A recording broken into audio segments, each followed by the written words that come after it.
Assalamualaikum warahmatullahi wabarakatuh. Waalaikumsalam warahmatullahi wabarakatuh. Alhamdulillahirabbil alamin wa bihi nasta'in ala umuri dunya waddin. Wassalatu wassalamu ala asyrafil anbiya wal mursalin sayyidina wa maulana Muhammadin wa ala alihi wa ashabihi ajma'in wa la haula wa la quwwata illa billahil aliyil azim amma ba'd. Alhamdulillah, puji syukur sama-sama kita panjatkan kehadirat Allah Subhanahu wa Ta'ala atas segala karunia nikmatnya yang telah dicurahkannya kepada kita semua. Salawat dan salam semoga senantiasa terlimpahkan kepada junjungan kita, teladan kita, Rasulullah Muhammad Sallallahu Alaihi Wasallam, pada keluarganya, sahabat-sahabatnya, para pengikutnya yang senantiasa mengikuti sunnah-sunnahnya sampai hari kiamat. Bapak Ibu hadirin wal hadirat yang semoga dirahmati Allah Subhanahu wa taala. Alhamdulillah sore hari ini kita kembali melanjutkan kajian kitab Riyadhus Shalihin, di mana pada sore hari ini kita melanjutkan topik tentang tafakkur di bab ke-9.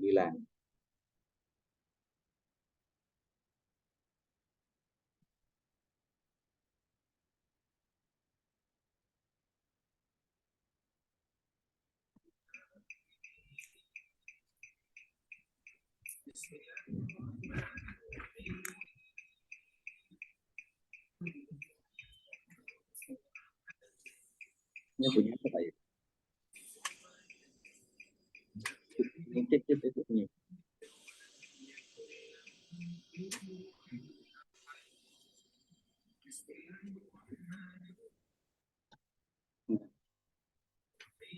Ini enggak ada.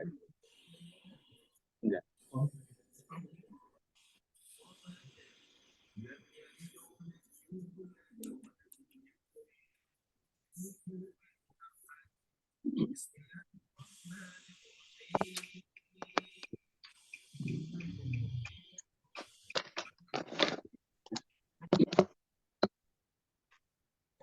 Baik Bapak Ibu sekalian yang dirahmati Allah Subhanahu wa taala, untuk bab 9 ini sudah disampaikan pada pertemuan sebelumnya pada ayat yang dikutip oleh Imam Nawawi di surat Saba ayat 46. Kita sampai di ayat berikutnya.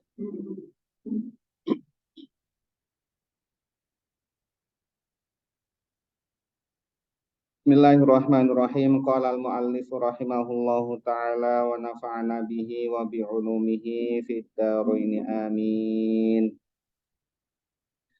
Wa qala ta'ala, dan Allah Subhanahu wa ta'ala berfirman, A'udzu billahi minasy syaithanir rajim. Inna fi khalqis samawati wal ardi wa ikhtilafil laili wan nahari la ayatin li ulil albab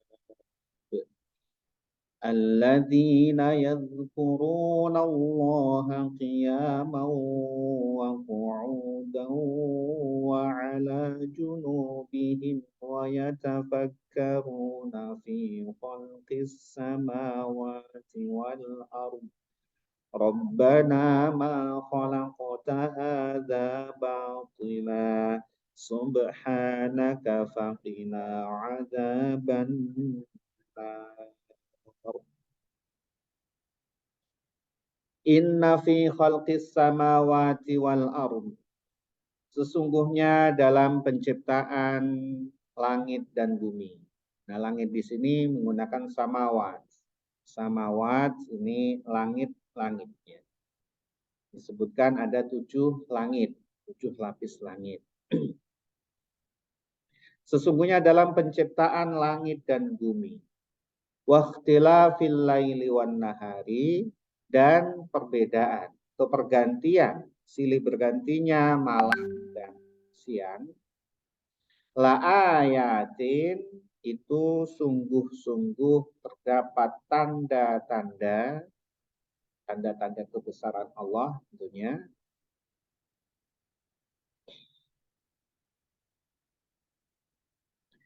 Tanda-tanda kebesaran Allah liulil albab, yaitu bagi orang-orang yang berakal, bagi orang-orang yang menggunakan akalnya dengan baik.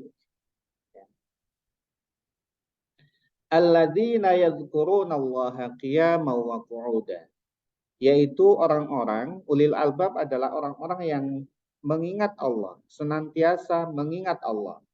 Yadhkurun menggunakan fi'il mudhari, ya, yang artinya adalah ya, present and continuous tense, sekarang dan seterusnya, yaitu orang-orang senantiasa mengingat Allah qiyaman, baik dalam kondisi dia berdiri, wa qu'udan, dan kondisinya dia duduk, wa ala junubihim, dan dalam kondisi dia berbaring. Ingat kepada Allah pada setiap kondisi.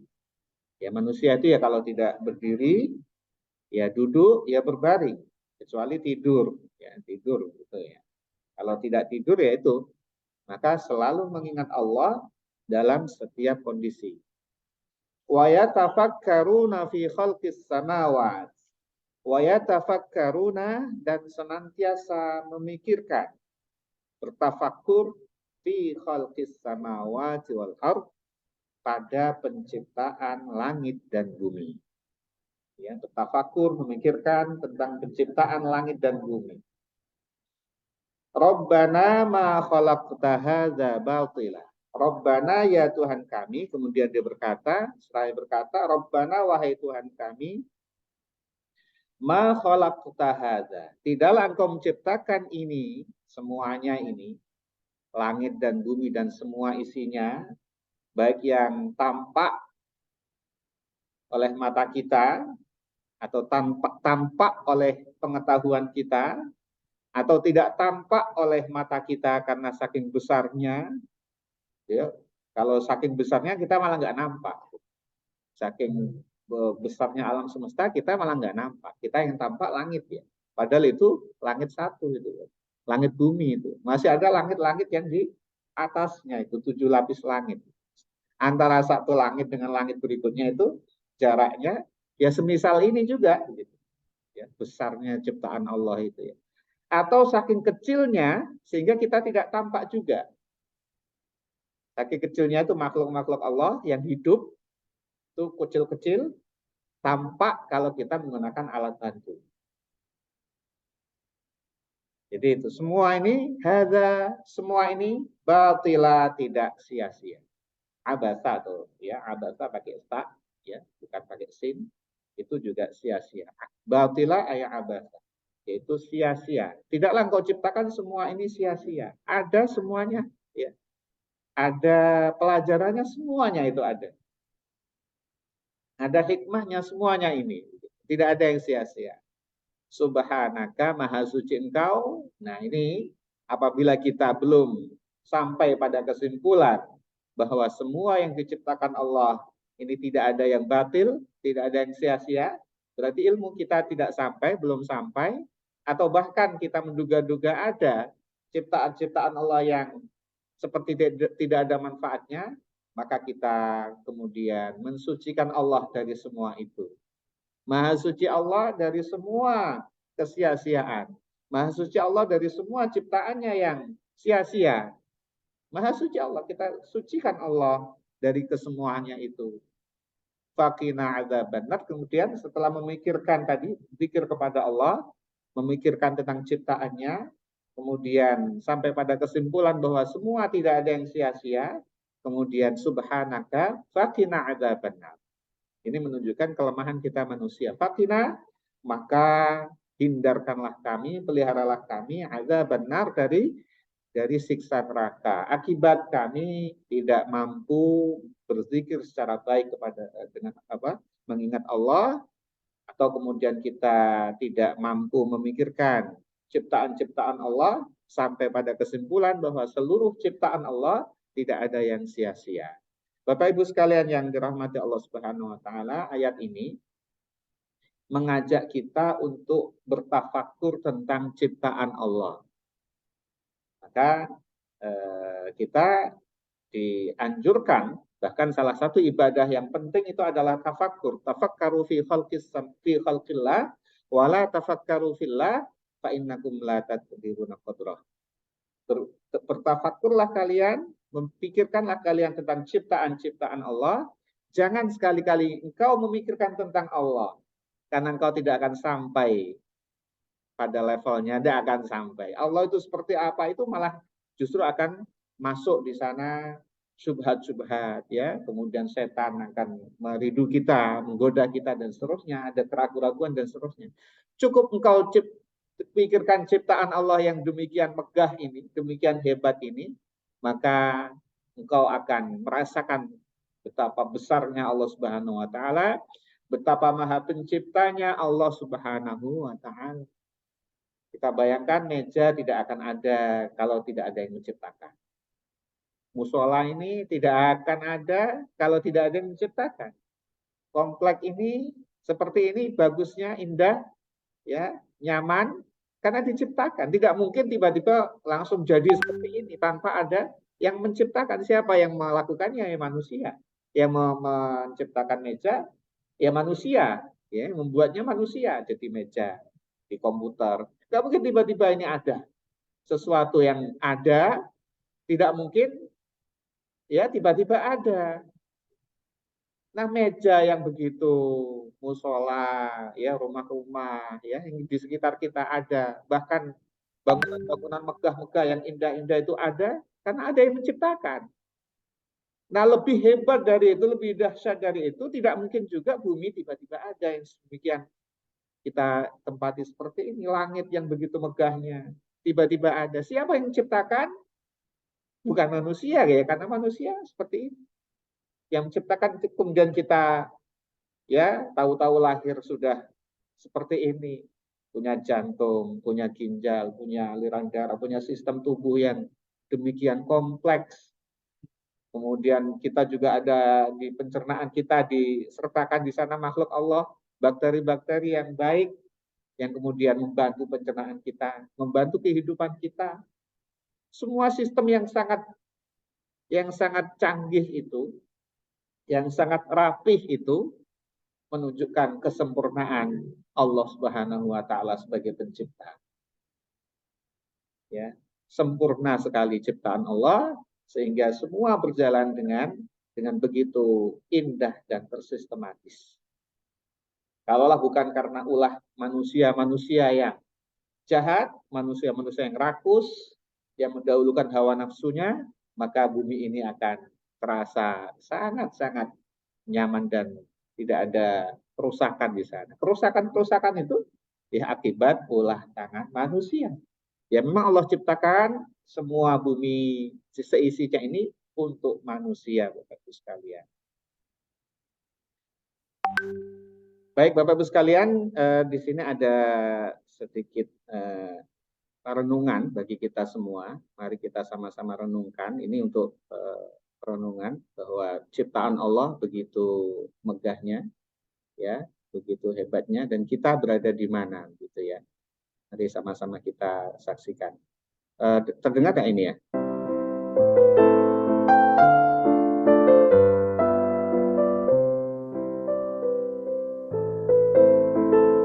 Buat para astrofile atau penggemar dunia antariksa dimanapun kalian berada, kita saat ini tinggal di sebuah planet kecil di antara luasnya alam semesta dengan triliunan objek di dalamnya. Planet bumi kita ini bahkan tidak lebih terlihat bagaikan debu kalau dilihat dalam skala terjauh di tata surya kita ini. Kurang lebih itu yang tergambar dalam sebuah foto bumi yang diambil dari jarak 6 miliar kilometer. Foto ini diambil pada tanggal 14 Februari tahun 1990 atau sekitar 30 tahun yang lalu oleh wahana antariksa Voyager dan sekaligus menjadi foto terakhir yang bisa diambil oleh wahana antariksa tersebut sebelum kamera dinonaktifkan untuk menghemat daya. Dua wahana antariksa Voyager akan terus menjadi saksi sebagai objek buatan manusia pertama yang memiliki jarak terjauh saat ini, membawa harapan dan pengetahuan manusia di bumi sebagai tanda akan adanya sebuah peradaban di planet kecil bernama Bumi. Saya ingin kalian melihat dan merenungkan apa yang akan kita tampilkan sebentar lagi. Ini adalah sebuah renungan dari Carl Sagan yang disampaikan dengan indahnya mengenai setitik cahaya tersebut. Lihat dan renungkanlah.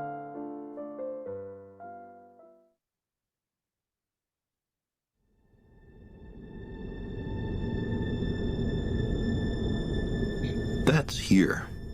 That's home. That's us. On it, everyone you love, everyone you know, everyone you ever heard of, every human being who ever was, lived out their lives. The aggregate of our joy and suffering, thousands of confident religions, ideologies, and economic doctrines, every hunter and forager, every hero and coward, every creator and destroyer of civilization, every king and peasant, every young couple in love, every mother and father, hopeful child, inventor and explorer, every teacher of morals, every corrupt politician, every superstar, every supreme leader, every saint and sinner in the history of our species lived there, on a mote of dust, suspended in a sunbeam. The Earth is a very small stage in a vast cosmic arena. Think of the rivers of blood spilled by all those generals and emperors, so that in glory and triumph they could become the momentary masters of a fraction of a dot. Think of the endless cruelties visited by the inhabitants of one corner of this pixel on the scarcely distinguishable inhabitants of some other corner. How frequent their misunderstandings, how eager they are to kill one another, how fervent their hatreds. Our posturings, our imagined self-importance, the delusion that we have some privileged position in the universe are challenged by this point of pale light. Our planet is a lonely speck in the great enveloping cosmic dark.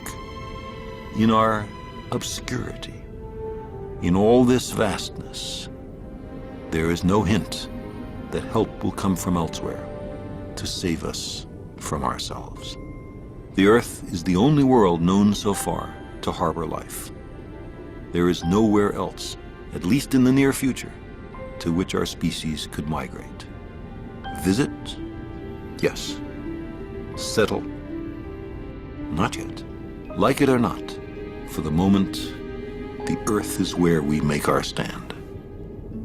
It has been said that astronomy is a humbling and character-building experience. There is perhaps no better demonstration of the folly of human conceits than this distant image. To me, it underscores our responsibility to deal more kindly with one another and to preserve and cherish the pale blue dot, the only home we've ever known.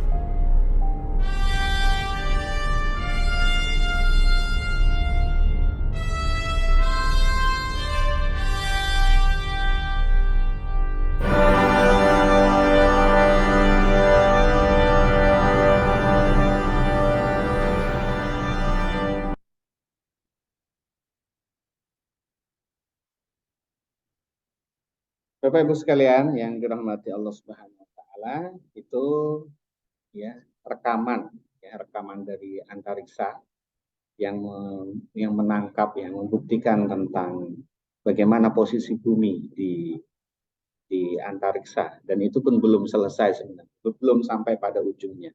Demikian kecilnya bumi itu, ya, dan kita hidup di situ. Bumi dan semua benda-benda langit itu teratur, berputar, terus bergerak, ya, berzikir kepada Allah Subhanahu wa Ta'ala.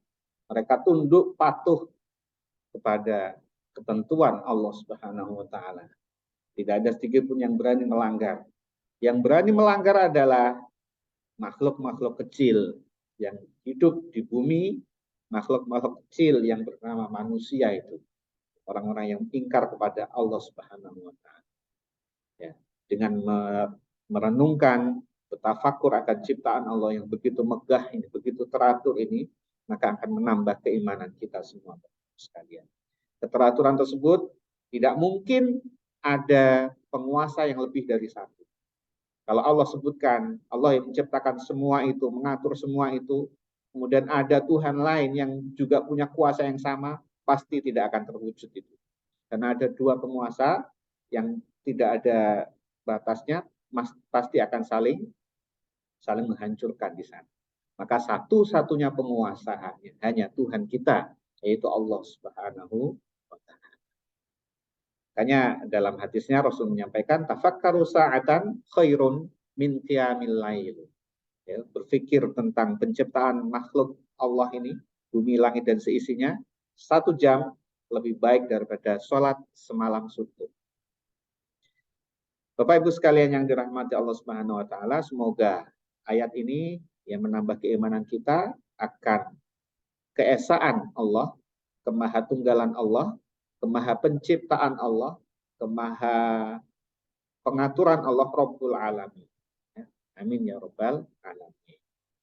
Kita lanjutkan. Wa qala ta'ala, dan Allah Subhanahu wa Ta'ala berfirman,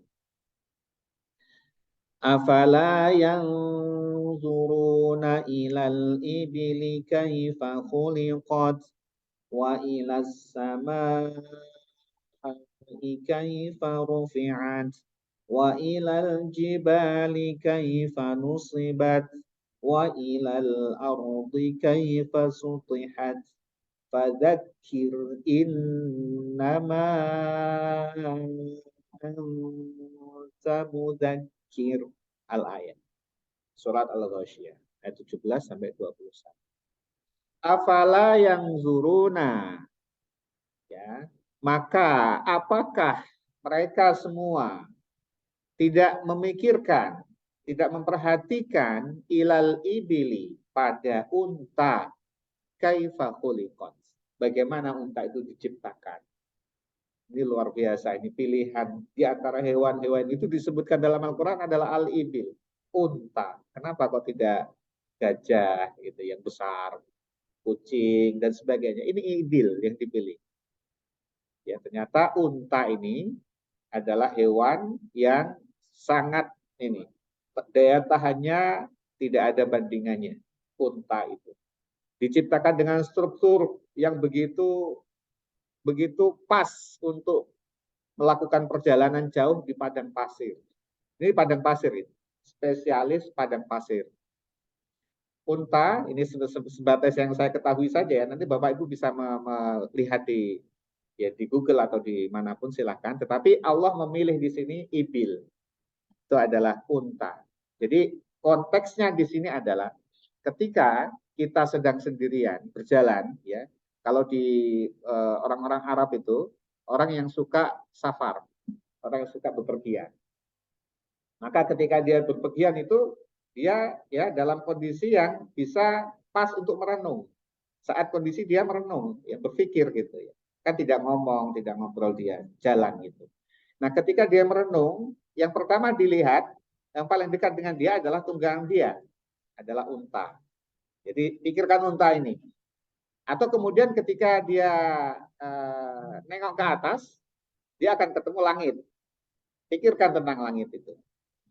Atau kemudian ketika dia menengok ke kanan ke kiri, di padang pasir itu, nanti kalau ada gunung, dia akan terlihat gunung. Pikirkan tentang gunung itu. Dan ketika dia melihat ke bawah, bumi. Jadi itu ya, empat hal yang diperintahkan Allah untuk difikirkan. Ya, ini terutama bagi mereka yang suka safar, suka bepergian. Yang pertama disebutkan adalah unta. Unta itu ya, kelebihan dari hewan yang lain adalah dia tahan lapar dan tahan haus. Bahkan unta itu bisa tidak makan, tidak minum selama 10 hari lebih. Bahkan sampai ada yang 1 bulan. Itu tidak makan, tidak minum, jalan terus dengan kekuatan tubuh yang konstan, stabil. Ini nggak mungkin, hewan lain tidak bisa. Dia bisa menyimpan cadangan makanannya dan menggunakannya, mensirkulasinya, sedemikian rupa Allah mengaturnya, sehingga dia bisa tahan jauh. Itu Allah yang mengatur. Disebutkan di sana, unta itu bisa sirkulasi airnya bisa berputar. Dari urinnya itu bisa diputar lagi ke tubuhnya.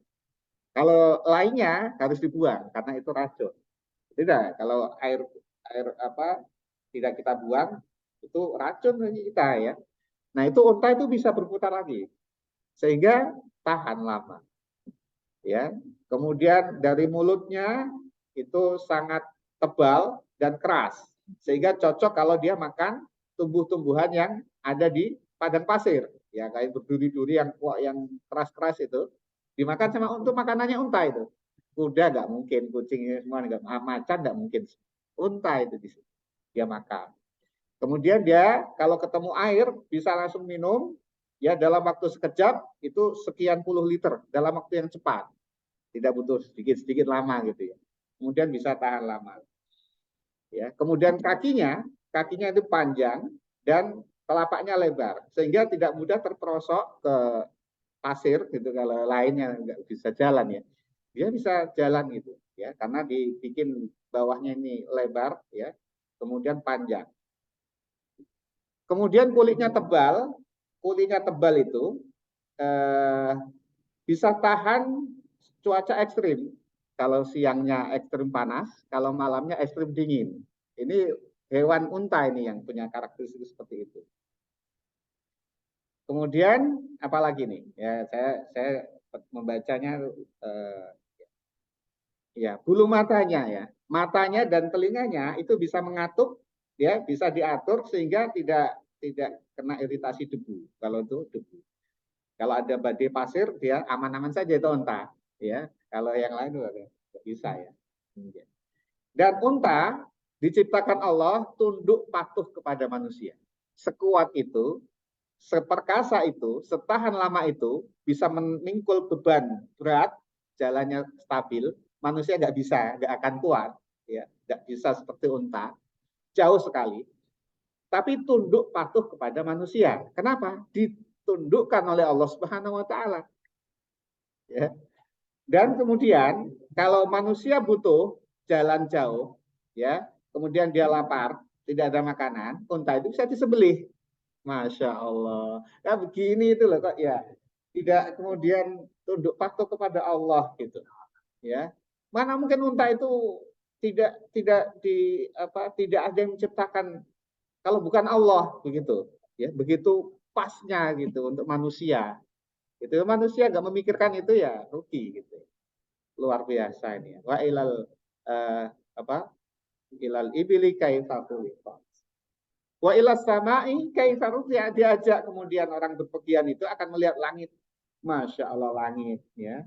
Langit binaan. Langit itu seperti kubah mengelilingi semuanya ini. Tidak ada tiangnya. Seperkasa itu tidak ada tiangnya. Siapa yang mampu? Coba. Manusia kalau memikirkan itu sudah. Siapa yang mampu? Begitu ya. Ya hanya Allah. Wa ilal jibali kaifa nusibat. Bagaimana ya ke gunung, bagaimana dia dipancakkan, ditegakkan, ya, kuat sebagai paku bumi gunung itu. Ya siapa yang menancapkan itu? Ya Allah. Wa ilal ardi kaifa sutihat, dan bagaimana bumi itu dihamparkan. Tadi kita lihat di antariksa tadi bumi itu seperti bulan, ya. Udah itu ditangkap oleh pesawat Voyager itu seperti bulan warna hijau, ya. Itu dihamparkan oleh Allah sehingga kita tidak merasa itu bulat, gitu ya. Ya, kita merasa seperti datar, baik di belahan bumi apapun, ya itu ya seperti datar begini, tidak kemudian ada yang mereng-mereng itu enggak. Masya Allah. Yang ini ya di bagian bawah, di bagian kutub juga seperti kita saat ini. semuanya disinari oleh matahari yang sama, kemudian berganti siang dan malam, mataharinya sama. Kita merasakan perbedaan waktu antara Indonesia Barat dan Indonesia Timur aja 22 jam. Ya, itu udah terasa seperti itu. Masya Allah. Ini juga kalau kita naik pesawat, ya kita juga berpikir merenung, gitu ya. Kita akan melihat di situ ada langit, di situ ada mendung, di bawah ada bumi. Ya, kalau kita pikirkan itu semua, saat kita naik pesawat 1 jam Jakarta Semarang gitu 1 jam, memikirkan 1 jam itu lebih baik daripada sholat sepanjang hari itu, Bapak Ibu sekalian. Memikirkan tentang ciptaan Allah sampai kemudian kita pada kesimpulan, ya Allah, Engkaulah menciptakan ini semua, maha sempurna ciptaannya, maha segala-galanya Allah Subhanahu wa taala. Insyaallah. Kemudian satu ayat lagi Bapak Ibu sekalian. Wa qala ta'ala, dan Allah Subhanahu wa taala berfirman, afalam yasiru fil ardi fayanzuru kaifa kana aqibatul ladzina min qablihim kanu aktsara minhum wa ashadda quwwatan wa atharan fil ardi fama aghna anhum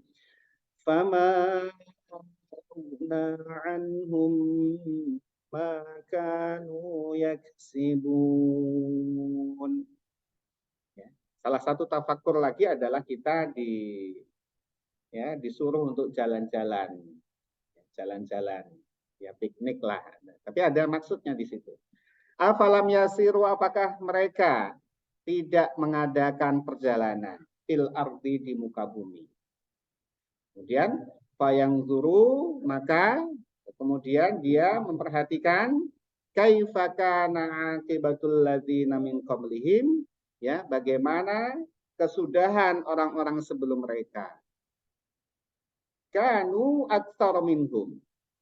Mereka adalah, ya, orang-orang yang lebih banyak, ya. Wa asyadda quwwah, dan lebih hebat kekuatannya. Wa atharon, dan ya lebih banyak apa bekas-bekasnya fil ard, di atas muka bumi ini. Fama aghna anhum, maka apa yang mereka usahakan tadi, fama aghna, maka tidak dapat menolong anhum, dari mereka, maka nu yaksibun, ya, apa-apa yang telah mereka usahakan. Coba lihat guys, peninggalan umat-umat terdahulu masih ada sisa-sisanya. Kita bisa lihat saat ini tembok Cina, ya, tembok raksasa Cina, ya, kemudian ya 7 keajaiban dunia semuanya, ya, yang dikatakan ajaib, Borobudur, ya. Itu adalah peninggalan umat-umat terdahulu, masih ada itu. Dan dulu lebih ini lagi, ya, kaum Samud itu mereka membangun rumah dari gunung, ya, memahat gunung untuk menjadikannya rumah. Semuanya tidak ada yang bisa menghalangi dari kehancuran mereka, dari kebinasaan mereka. Bapak Ibu sekalian, mereka lebih kuat daripada umat-umat setelahnya. Dikatakan seperti itu, lebih kuat, lebih hebat peninggalan-peninggalannya. Nah, tentunya dalam hal ini adalah memberikan pelajaran kepada kita bahwa kita semuanya juga akan binasa. Kita semuanya juga akan meninggalkan dunia ini. Ya. Jadi kalau kita terlalu lengket dengan dunia, ya dunia akan sudah kita akan tinggalkan juga. Bahkan kemegahan ciptaan Allah semuanya itu, langit bumi seisinya semuanya itu tadi, itu nanti di hari kiamat akan digulung oleh Allah Subhanahu wa taala, akan dihancurkan semua oleh Allah Subhanahu wa taala. Idza zulzilatil ardu zilzalaha, ketika bumi digoncang. Kemudian ada idza sama'un syaqqat, idza syamsu kuwirat, semuanya dihancurkan oleh Allah Subhanahu wa taala. Ya, hari kiamat itu semua yang diciptakan Allah akan hancur, ya, tinggal satu-satunya Allah Subhanahu wa taala. Ya, kalau kita pikir apa enggak sayang ya Allah, ya, udah menciptakan semesta itu sedemikian hebatnya, kemudian digulung semua, dihancurkan oleh Allah semua. Ya itulah Allah. Allah ya, idza arada syai'an ayyaqula lahu kun fayakun. Ya, Allah gulung semuanya. Nanti kalau Allah ingin hidupkan lagi di yaumil akhir, ya akan dibuat lagi. Ya Allah bisa membuat, Allah bisa melenyapkan, dan bisa juga membuat kembali. Ya. Demikian Bapak Ibu sekalian yang dirahmati Allah Subhanahu wa taala, ya, bab tentang tafakur ya kita sudah selesaikan. Insyaallah pertemuan berikutnya akan dilanjutkan dengan bab berikutnya. Semoga sekali lagi ya tafakur ini menjadi bagian dari ibadah kita, selain ibadah mahdhah kita, selain ibadah sholat, puasa, zakat, semuanya juga merenung akan ciptaan-ciptaan Allah yang kemudian semakin memahami akan kebesaran Allah, sehingga kita beribadah kepada Allah adalah menyembah kepada zat yang maha besar. Ya, dengan mengetahui tafakur itu, menyembahnya akan semakin iman, semakin kuat imannya. Beda ketika kita tidak tahu Allah itu yang mana, Allah itu siapa, kita nggak tahu. Kita sholat menyembah siapa? Menyembah Allah. Allah itu siapa? Ya Allah. Itu namanya taklid. Taklid. Ya. Allah itu Tuhan, pokoknya Allah itu Tuhan gitu. Tapi dengan tadi merenungkan ciptaan Allah yang sistematis, yang bagus, yang rapih, yang megah, yang indah, maka penciptanya itu maha dahsyat, maha hebat, dan maha segala-galanya. Kita menyembah kepada yang maha segala-galanya. Yang nanti semuanya akan digulung oleh Allah Subhanahu wa taala, akan kembali kepada Allah Subhanahu wa taala. Kita pun akan kembali kepada Allah Subhanahu wa taala. Wallahu a'lam bishawab. Mari kita tutup dengan doa kafaratul majlis. Bismillahirrahmanirrahim. Subhanakallahumma wa bihamdika asyhadu an la ilaha illa anta wa'alafu minkum. Assalamualaikum warahmatullahi wabarakatuh. Waalaikumsalam. Waalaikumsalam warahmatullahi wabarakatuh.